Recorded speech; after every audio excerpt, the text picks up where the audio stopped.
some CSU Rams, who quietly up in Fort Collins have been having a very good season. To do that, Rich Kurtzman, who covers the team for 5280sportsnetwork.com, joins us. Rich, how exactly has this team flown so quietly under the radar here so far this season? Well, I think it's the fact that we're up here in Fort Collins. It's an hour away from Denver, and we're kind of an afterthought when it comes to the sporting landscape. Obviously, the Broncos reign king, and then you have the Nuggets and the Avalanche who are playing right now, and the Nuggets are actually playing quite well. And then spring baseball is getting ready to start up. So I think Colorado State, is always a little bit on the back burner when it comes to Colorado sports, but they're one of the most interesting sports stories probably in the entire nation this year. Well, now they've won 7 straight. They have an opportunity against Nevada tomorrow to go ahead and take the Mountain West outright for the first time in 27 seasons. This team is clearly peaking at the right time. If they can manage to work their way into this tournament, do you think they can actually win a game and make a little noise? Oh, definitely. The whole question is, can they get to that tournament? And that would be huge for Larry Eustachy and his Rams team for multiple reasons. Now, if they can go into Nevada tomorrow and beat the Wolfpack, who have led the Mountain West Conference for most of the entire season, that would be huge for Larry because he would earn a $20,000 bonus for winning 20 games against Division I teams, and then he would get another $100,000 bonus for winning the Mountain West. And but then, no matter what happens tomorrow night, winning the regular season tournament, that's all fine and good. They're going to have to go in the Magnificent Seven, only 7 players, and win 3 straight games in 3 nights in the Mountain West tournament to make it into the NCAA tournament. So once they get to that point, I think for sure they can win a game in the NCAA tournament. But obviously, they have to get there first by winning those 3 games in 3 nights. That's going to be very difficult with only 7 players. Yeah, I was going to say, and that's really what they're up against, Rich. It's not just a matter of a win tomorrow against Nevada and taking the regular season crown. Unfortunately, because of the conference and because they're off the radar, if you will, compared to an ACC or a Big Ten or a Big 12 or anything like that, it's not just a matter of doing what they've done in the regular season. They've got to pull it off next week. Give us the preview in terms of how this team has performed on the road this season, knowing that that's obviously what they're going to have to do from a tournament standpoint. They played extremely well on the road. I think they've won 5 straight on the road, if I'm not mistaken, and that is uncharacteristic of a Larry Eustachy team.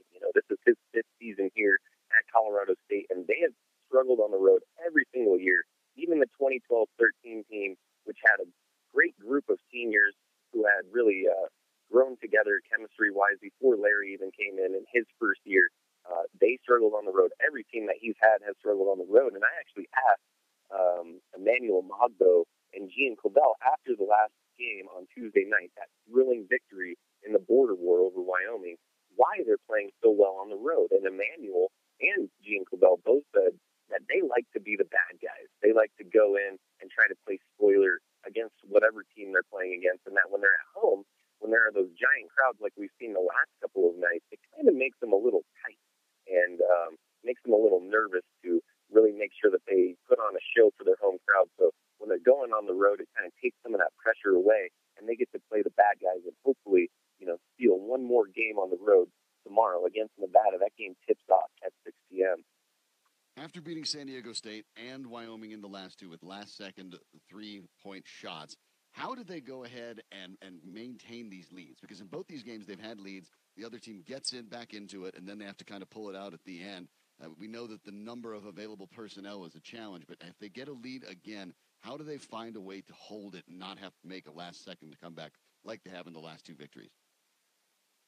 Yeah, interesting and a great question, because we talked to them about that after the game on Tuesday as well. They started up 14-2. It was an amazing start for them against Wyoming, and Wyoming kind of chipped away at that lead, and then Colorado State, luckily, Prentice Nixon was able to hit a 3 before halftime to push them back up to 7-point lead at the break. Otherwise, that huge lead that they had built up in the first half would have basically been gone at only 4 points. What they have to do is not be complacent once they get that lead. And Emmanuel Mogbo kind of alluded to that after the game, that once they got up with such a big lead against Wyoming, they got a little complacent,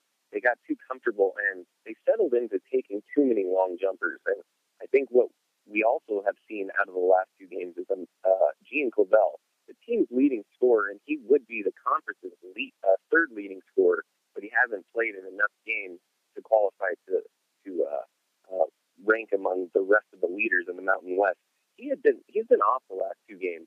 So, if he's off again on Saturday, Gian Clavell, the amazing and athletic guard, then Colorado State has little chance of stealing a road win against Nevada. He has to come out hot, as does Emmanuel Magdo. Those have been their 2 MVPs, and arguably either one of them could win Mountain West Player of the Year, especially considering Colorado State only has 7 guys.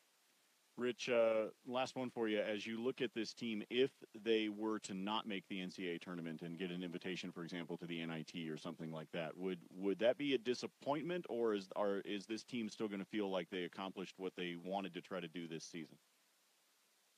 Oh, I think if you were to ask Gian Clavell, the redshirt senior who got an extra year due to that shoulder and wrist surgery, he would say it would be a disappointment, a definite disappointment, because when I talked to him before the season, all he was looking at was winning the Mountain West Conference and going into the NCAA tournament. That was his goal. That was his dream. And even back then, with 10 players eligible, I thought, that's a long shot. And, these guys are going to say that every year. They want to win the Mountain West. They haven't done it in 27 years. It looked like a long shot then. It still looks like a long shot now, even more so with only 7 guys. But now that they're this close, now that they've exceeded expectations so much, I think it would be a great disappointment for them if they had to end up playing in the NIT or something lower. Rich, great stuff. Thank you so much. Enjoy the game this weekend, and, of course, we'll be talking again as we get towards the tournament and everything next week. Thanks, Rich. Definitely. Thank you, guys.